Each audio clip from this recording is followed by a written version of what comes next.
very, very strong congestion in my nose. Could not breathe whatsoever. Started about 5 years ago, I started taking nasal sprays. Back then it was more of a 1 or 2 day type of thing, maybe once a day to be able to get some relief to breathe. And just as the years went by, it started getting, progressively worse. Frequently, individuals come in with their biggest complaint being that they just cannot breathe through their nose. Often they are addicted to some of the common over-the-counter nasal decongestant sprays, which is a bad thing. These patients often they use them several times throughout the day, and the problem with that is that you somewhat become addicted to them in the sense that the more you use them, the more you need it. You can have a rebound congestion in the nasal linings and the passageways. So it can cause a big problem with just persistent nasal obstruction. We're going to order a CAT scan on this. Eventually, it got to the point where I was having rebound congestion from the nasal spray.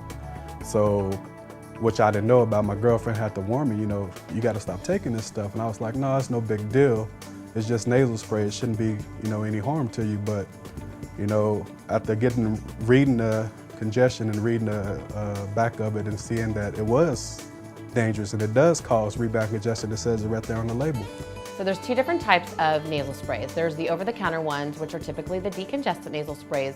Those should be only used for a short period of time. The ones that can be prescribed by a physician, such as the nasal steroid sprays or antihistamine sprays, can be used on a daily basis indefinitely.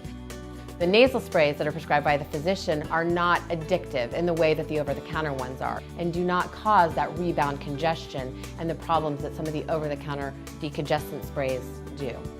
People don't realize how precious being able to breathe is.